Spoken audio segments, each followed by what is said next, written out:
ಇವತ್ತಿನ ಈ ಪತ್ರಿಕಾಗೋಷ್ಠಿಯಲ್ಲಿ ನಮ್ಮ ನಗರ ಪಾಲಿಕೆ ಸದಸ್ಯರು, ಮಾಜಿ ಸಂಸದರು ಮತ್ತು ನಂತರ ಪಕ್ಷದ ಪ್ರಮುಖರು ಎಲ್ಲರೂ ಕೂಡ ಬಂದು ಇವತ್ತು ಪತ್ರಿಕಾಗೋಷ್ಠಿ ಕರೀತಾ ಇರುವಂಥ ಉದ್ದೇಶ ಇಷ್ಟೇ. ಕರ್ನಾಟಕ ರಾಜ್ಯದಲ್ಲಿ ಇವತ್ತು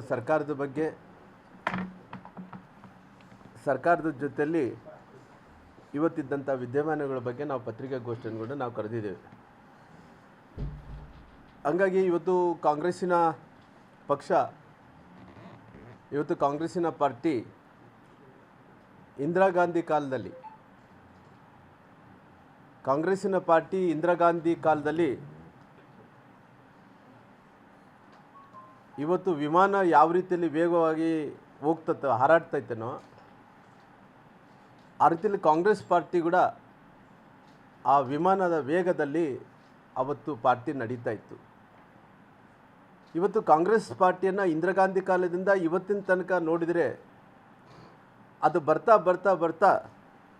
ಇವತ್ತು ಸ್ಪೀಡು ಕಡಿಮೆ ಆಗಲಿಕ್ಕೆ ಕಾರಣ ಏನಂದ್ರೆಗಿನ ಇವತ್ತು ಜನರು, ಈ ರಾಜ್ಯದಲ್ಲಿ ದೇಶದಲ್ಲಿದ್ದಂಥ ಜನರು ಕಾಂಗ್ರೆಸ್ ಪಕ್ಷದ ಬಗ್ಗೆ, ಆಡಳಿತದ ಬಗ್ಗೆ ಬೇಸರ, ಜೊತೆಲಿ ಅವರು ಬೇರೆ ಬೇರೆ ಕಾರಣಗಳಿಂದ ಆ ಸ್ಪೀಡನ್ನು ಕಡಿಮೆ ಮಾಡೋಂಥ ಕೆಲಸ ಇವತ್ತು ದೇಶದ ಜನರು ಮಾಡಿದರು. ನಾವೆಲ್ಲರೂ ಕೂಡ ವಿಮಾನ ಅಂದ ತಕ್ಷಣ ಭಾಳಷ್ಟು ಸ್ಪೀಡವಾಗಿ ವೇಗವಾಗಿ ಹೋಗುತ್ತೆ. ಇವತ್ತು ವಿಮಾನ ವೇಗದಲ್ಲಿದ್ದಂಥ ಕಾಂಗ್ರೆಸ್ ಪಾರ್ಟಿ ಬರ್ತಾ ಏನಾಯಿತು, ಬಸ್ಸದ ವೇಗದಲ್ಲಿ ಹೋಗೋದಕ್ಕೆ ಪ್ರಾರಂಭ ಆಯಿತು. ಆ ಬಸ್ಸದ ವೇಗದ ಜೊತೆಲಿ ಸ್ಕೂಟ್ರ್ ಹೋಗೋಂಥ ವೇಗ ಆಯಿತು. ಆ ಸ್ಕೂಟ್ರ್ ಹೋಗ್ತಾ ಅದು ಸೈಕಲ್ ವೇಗ ಆಯಿತು. ಇವತ್ತು ಇಂದು ಅಂದ್ರೆಗಿನ ಸೈಕಲ್ ವೇಗ ಹೋಗಿ ಇವತ್ತು ಅಂದರೆ ಬುಲೆಟ್ ಗಾರ್ಡ್ ಅಂದ್ರೆಗಿನ ಎತ್ತಿನ ಗಾಡು ಸ್ಪೀಡ್ಗೆ ಇವತ್ತು ತಲುಪಿದೆ. ಆ ಸ್ಪೀಡ್ಗೆ ತಲುಪಿದೆ. ಯಾಕಂದರೆ ಒಂದು ಸಾರಿ ವಿಮಾನದಷ್ಟು ಸ್ಪೀಡ್ ಇರುವಂಥ ಕಾಂಗ್ರೆಸ್ ಪಾರ್ಟಿ ಇವತ್ತು ಎತ್ತಿನ ಗಾಡಿಗೆ ಸ್ಪೀಡಿಗೆ ಬಂದಿದೆ ಅಂದರೆ ಎಷ್ಟು ಜನರು ತಿರಸ್ಕಾರ ಮಾಡಿದ್ದಾರೆ ನೋಡಿ ಆ ಕಾಂಗ್ರೆಸ್ ಪಾರ್ಟಿಯನ್ನು. ಇವತ್ತು ಕಾಂಗ್ರೆಸ್ ಪಾರ್ಟಿ ಆ ಸ್ಪೀಡನ್ನು ಕಡಿಮೆ ಮಾಡಲಿಕ್ಕೆ ಇವತ್ತು ಈ ದೇಶದ ಜನರನ್ನೇ ಕಾರಣ. ಯಾಕಂದರೆ ಆ ಸ್ಪೀಡನ್ನು ಕಟ್ ಮಾಡಿದ್ದೇ ಈ ದೇಶದ ಜನರು. ಇವತ್ತು ಆ ಸ್ಪೀಡನ್ನು ಎದಕ್ಕೋಸ್ಕರವಾಗಿ ಕಟ್ ಮಾಡಿದ್ರಿಂದ ದೇಶದಲ್ಲಿ ಭಾಳಷ್ಟು ಭ್ರಷ್ಟಾಚಾರ ಆಗ್ತಾ ಇದೆ. ಆ ಭ್ರಷ್ಟಾಚಾರವನ್ನು ದೇಶದಲ್ಲಿದ್ದಂಥ ಜನರು ಅದನ್ನು ನೋಡಿ ತಡಿಲಾರದಂತೆ ಈ ಕಾಂಗ್ರೆಸ್ ಪಾರ್ಟಿ ಏನು ಭ್ರಷ್ಟಾಚಾರ ಮಾಡ್ಕೊತ ಬಂದಿದನೋ ಅದನ್ನು ಕಡಿಮೆ ಮಾಡಬೇಕು ಅನ್ನೋಂಥ ಕಾರಣದಿಂದ ಈ ದೇಶದ ಜನರು ಇವತ್ತು ಮುಖ್ಯ ಕಾರಣ ಅದನ್ನು ಕಡಿಮೆ ಮಾಡೋಂಥ ಕೆಲಸ ಮಾಡಿದರು. ಅವರು ಭಾಳಷ್ಟು ಸರಿ ಹೇಳ್ತಿರ್ತಾರೆ, ನಾವು ಯಾವ ರೀತಿಯಲ್ಲಿ ಕಾಂಗ್ರೆಸ್ ಪಾರ್ಟಿಯವರು ಭ್ರಷ್ಟಾಚಾರ ಮಾಡಿದ್ದೀವಿ ಅಂದ್ರೆಗಿನ 3 ತಲೆಮಾರಿಗಾಗೋಷ್ಟು ಭ್ರಷ್ಟಾಚಾರವನ್ನು ಮಾಡಿದ್ದಾರೆ. 3 ತಲೆಮಾರಿಗಾಗೋಷ್ಟು. ಬಹುಶಃ ಭಾಳಷ್ಟು ಮಂದಿ ಕರ್ನಾಟಕ ರಾಜ್ಯದಲ್ಲಿದ್ದಂಥವ್ರು ಕೂಡ ಅವ್ರು ಕೂಡ ಭಾಷಣಗಳಲ್ಲಿ ನಾವು ಕಾಂಗ್ರೆಸ್ ಪಾರ್ಟಿ ಭ್ರಷ್ಟಾಚಾರ ಮಾಡಿದರೆ ಒಂದೇ ತಲೆಮಾರಿಗೆ ಹೋಗೋಂಥ ಅಷ್ಟು ಭ್ರಷ್ಟಾಚಾರ ಮಾಡಲ್ಲ, 3 ತಲೆಮಾರಿಗೆ ಸೇರಂಥ ಭ್ರಷ್ಟಾಚಾರವನ್ನು ಮಾಡ್ತೀವಿ, ಲೂಟಿ ಮಾಡ್ತೀವಿ ಅನ್ನೋದು ಅವರು ಕಾಂಗ್ರೆಸ್ ನಾಯಕರು ಕೂಡ ಭಾಳಷ್ಟು ಸಾರಿ ಹೇಳಿದ್ದಾರೆ. ಇವತ್ತು ಕಾಂಗ್ರೆಸ್ಸಿನ ಪಾರ್ಟಿ ಈ ದೇಶಕ್ಕೆ ಸ್ವತಂತ್ರ ಬಂದ ನಂತರ, ಇಂಡಿಪೆಂಡೆನ್ಸ್ ಬಂದ ನಂತರ ಅವತ್ತಿನ ಕಾಲದಲ್ಲಿ ಮೊದಲನೇ ಪ್ರಧಾನಮಂತ್ರಿಗಳು ಈ ದೇಶದಲ್ಲಿ ಜವಾಹರ್ಲಾಲ್ ನೆಹರು ಅವರು ಆಗ್ತಾರೆ. ಆ ಜವಾಹರ್ಲಾಲ್ ಅವ್ರ ಕಾಲದಲ್ಲಿ ನೋಡ್ರಿ, ಅವತ್ತು ಪ್ರಧಾನಮಂತ್ರಿಗಳಂತ ಜವಾಹರ್ಲಾಲ್ ನೆಹರು ಅವತ್ತು ಪ್ರಧಾನಮಂತ್ರಿಗಳಾದ ನಂತರ ಭ್ರಷ್ಟಾಚಾರ ಅವತ್ತು ಪ್ರಾರಂಭ ಆಗುತ್ತೆ ಕಾಂಗ್ರೆಸ್ ಪಾರ್ಟಿಗೆ.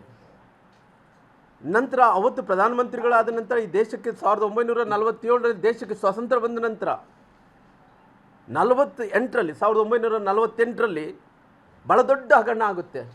ಆ ಹಗರಣ ಅಂದರೆ ಜೀಪ್ ಹಗರಣ ಅನ್ನೋಂಥದ್ದು ನೆಹರು ಕಾಲದಲ್ಲಿ ಆಗುತ್ತೆ. ಅಲ್ಲಿ ಭ್ರಷ್ಟಾಚಾರ ಉಗಮ ಆಗುತ್ತೆ ಕಾಂಗ್ರೆಸ್ ಪಾರ್ಟಿಗೆ. ಭ್ರಷ್ಟಾಚಾರ ಉಗಮ ಆದಂಥ ಟೈಮಲ್ಲಿ ಅಂದರೆ ಅದು ಅವತ್ತಿನ ನೆಹರು ಕಾಲದಲ್ಲಿ ಪ್ರಾರಂಭ ಆಗಿ, ಪ್ರಧಾನಮಂತ್ರಿಗಳು ನೆಹರು ಕಾಲದಲ್ಲಿ ಪ್ರಾರಂಭ ಆಗಿ ಇವತ್ತು ಎಲ್ಲಿ ತನಕ ಅಂದರೆ ಪ್ರಿಯಾಂಕಾ ರಾಹುಲ್ ಗಾಂಧಿ ತನಕ ಆ ನದಿ ನೀರು ಹರಿದು ಬರ್ತಾ ಇದ್ದಾವೆ. ಇಲ್ಲಿ ತನಕ ಕೂಡ ಭ್ರಷ್ಟಾಚಾರ ಮಾಡ್ಕೊತ ಬಂದಾರ. ಇವತ್ತು ಕಾಂಗ್ರೆಸ್ ಪಕ್ಷ ಬಹುಶಃ ಕಾಂಗ್ರೆಸ್ ಪಕ್ಷದ್ದು ಆ ವೇಗಂತೂ ಜನರು ಕಡಿಮೆ ಮಾಡಿದಾರ, ಆದರೆ ಭ್ರಷ್ಟಾಚಾರ ವೇಗವಂತೂ ಕಡಿಮೆ ಆಗಲಿಲ್ಲ ಅನ್ನೋಂಥ ಮಾತನ್ನು ಕೂಡ ಬೇಸರದಿಂದ ಹೇಳಬೇಕಾಗುತ್ತೆ. ಇವತ್ತು ರಾಮುಲುರವರು ಯಾಕೋಸ್ಕರವಾಗಿ ಇವತ್ತು ಜವಾಹರ್ಲಾಲ್ ನೆಹರು ತೊಗೊತಾ ಇದ್ರಿ, ಪ್ರಿಯಾಂಕಾ ಗಾಂಧಿಯವ್ರ ತನಕ ಕೂಡ ತೊಗೊಂಬಂದಿರಿ, ರಾಹುಲ್ ಗಾಂಧಿ ತನಕ ಕೂಡ ತಾವು ತೊಗೊಂಬಂದಿರಿ ಅಂದ್ರಿಗಿನ ಅದಕ್ಕೆ ಉದಾಹರಣೆ ಇವತ್ತು ನಾಗೇಂದ್ರ ಅವರನ್ನಂಥ ಮಾತನ್ನು ಹೇಳಬೇಕಾಗುತ್ತೆ. ಯಾಕಂದ್ರೆ ನಾಗೇಂದ್ರ ಅವರು ಸಂಪುಟ ಸ್ಥಾನಕ್ಕೆ ಅವರು ಇವತ್ತು ಸಂಪುಟ ಸ್ಥಾನದಲ್ಲಿ ಅವರು ಮಂತ್ರಿಗಳಾಗಿದ್ದಾರೆ. ನಾಗೇಂದ್ರ ಅವರು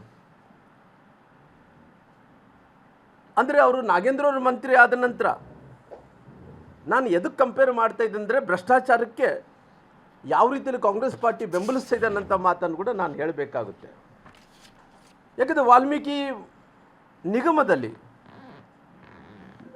ಮಹರ್ಷಿ ವಾಲ್ಮೀಕಿ ಅಭಿವೃದ್ಧಿ ನಿಗಮದಲ್ಲಿ ಭ್ರಷ್ಟಾಚಾರವನ್ನು ಮಾಡಿ ಆ ಪ್ರಕರಣದಲ್ಲಿ ಭಾಗಿಯಾಗಿರುವಂಥ ನಾಗೇಂದ್ರ ಜೈಲಿಗೆ ಸೇರಿ ರಾಜೀನಾಮೆಯನ್ನು ನೀಡಿ ನಂತರ ಆ ವ್ಯಕ್ತಿಗೆ ಇವತ್ತು ಪುನಃ ಅವರು ಮಂತ್ರಿ ಸ್ಥಾನವನ್ನು ಕೂಡ ಕೊಟ್ಟಿದ್ದಾರೆ.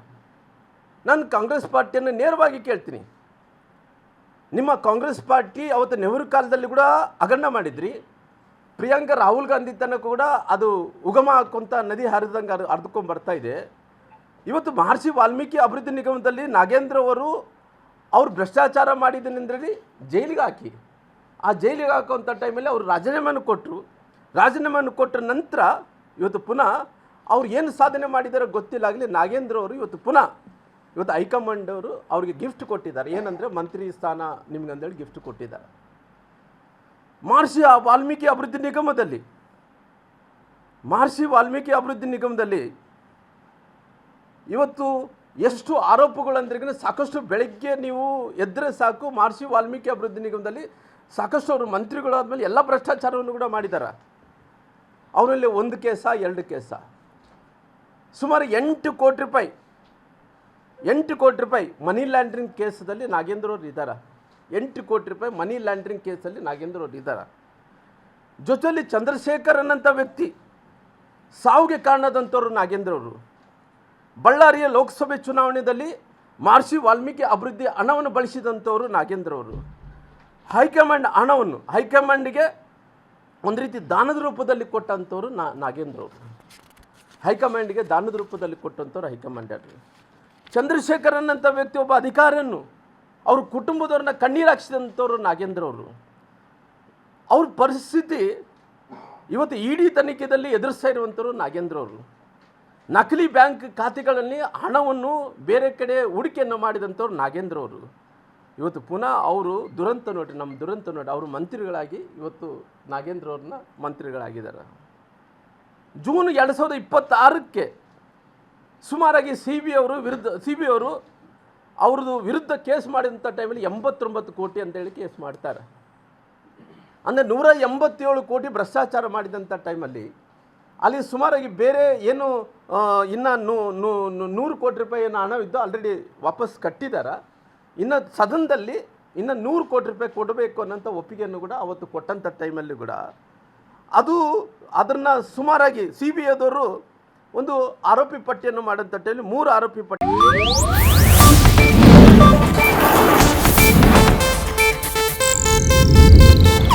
ಇದು ಏಷ್ಯಾನೆಟ್ ನ್ಯೂಸ್ ನೆಟ್ವರ್ಕ್ ಪ್ರಸ್ತುತಿ.